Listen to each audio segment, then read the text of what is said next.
Hi, Mon. Hello. Welcome to Backchat. Thank you. Happy to be here. You're very welcome to be here.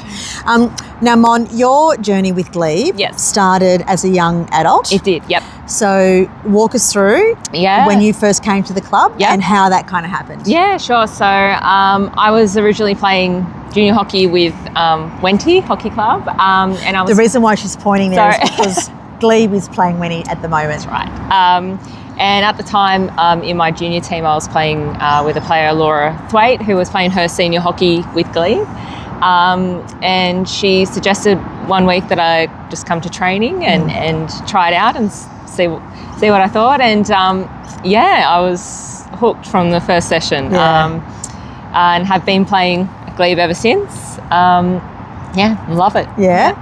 So you started as a junior. So how old were you when you first started playing with Wenty? I was about 13 or 14 and had just been playing school hockey before that from about 9. Okay. So, okay. Yeah. And what was it like for you to make that kind of transition into senior? Was it a easy one for you? Or? Yeah. It was relatively easy.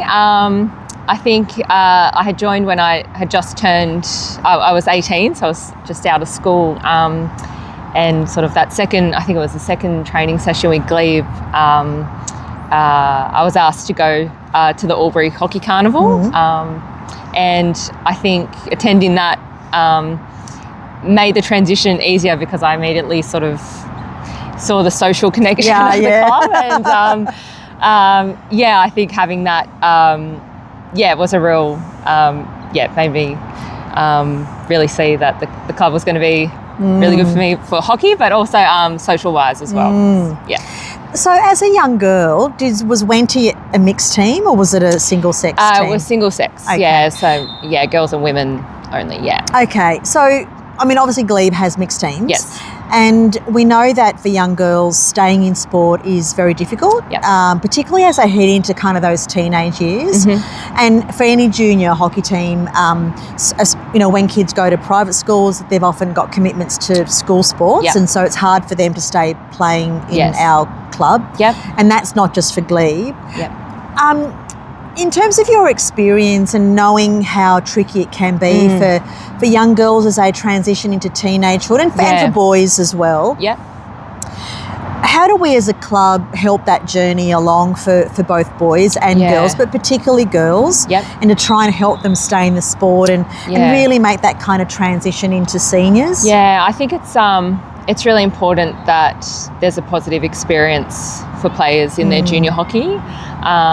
I think feeling included on the team and feeling, I guess, instilling a bit of confidence too in junior players as well. I think, we're a unique club in that we have we do have players that started with juniors and have stayed on all the way through seniors, and I think it comes down to that sort of connection, special connection, friendships in the teams as well. I think that's really important, and I think just the values too that are instilled in, particularly in our junior teams. That sometimes it isn't about the scoreline on the board, but it's about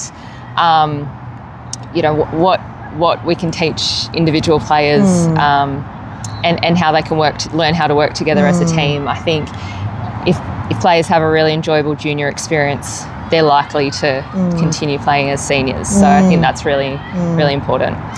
Now, you coach under 18s. Yes. So that's a real pivotal age. It is, They're doing HSC for some of them. They've come up through the junior sport. How do you help foster this real key development of mutual respect between boys and girls? Both as they're growing up in terms of their, being a young adult. How, as you as a coach, do you help make sure that these young boys and girls are learning really good social habits, mutual respect for each other, so that they can carry that through into their young adulthood? I think for our team, like you said there, it's a difficult time. They're going through a lot. But I think for our team, it's about just going out each week, trying their hardest, doing their best, and working together. You know, that's a real message. You know, they as a team, they play better when they work together. So, and just identifying, you know, as individuals, like what it's a short season this year. They've only got 8 weeks to play. So it's really about identifying what they want to get out of, you know, for some of them, the last few weeks of their junior hockey. And also as a team. And I think from week 1 to now, just that message of working together and working hard for each other as well. You know, they've improved incredibly from week 1 to now. So, and, you know, those are lessons I think off field also it helps as well. You know, they might do something on a Friday night during their game that they might not have thought they could do, and then that sort of transitions positively for them outside of hockey as well. So I like how you use the word they're there for each other, and I think that's when in a team sport that is really critical, right? That if they can sort of see gaps on the night or on a day, that they know how to kind of support each other. And sometimes you might just have an off day and not be playing at your best, and it's how do you help support and build up that person's confidence, like after games like that. You know, we've all had you know, terrible games. Definitely, Mon, you've got a long history with the club in terms of your young adulthood. You play ML3. Yes, You coach under 18s. I'm going to talk about your social activities in a moment as well. Last year you won the Molly Walk Perpetual Trophy, and Molly was a critical club member who instilled and fostered the women's side of the club.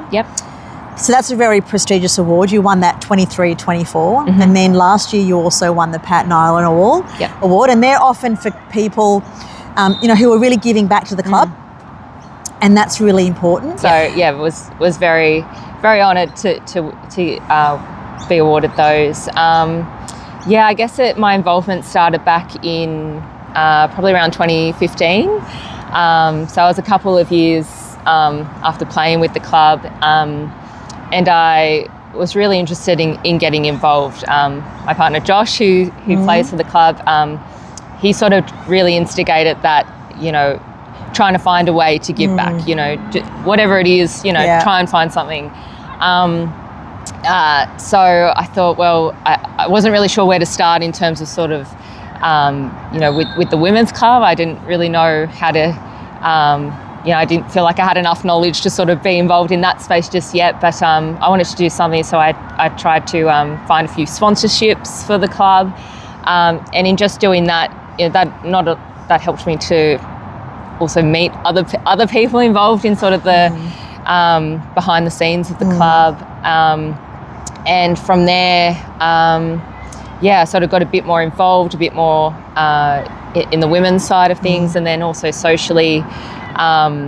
You know, I had a really positive experience when I joined the club. Like I mentioned, sort of attending that Albury Carnival really made me realise how special the club was in that sense, and how important social events are to creating connection for players and, you know, across the club, and members of the club as well, off the turf. So particularly after COVID, I thought, well, probably want to try and bring that back a little. It is so important for us. So started organising a few social events, sort of pub crawl, Singapore Sixers as well.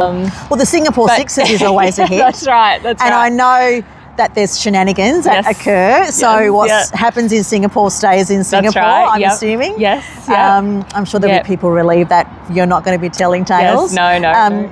But that's a great initiative, right? Yeah, 100%. And I think it really, you know, it helps to bring people out of their shell a little bit when you do trips like that. And it just creates, you know, it creates better connection for everyone, you know.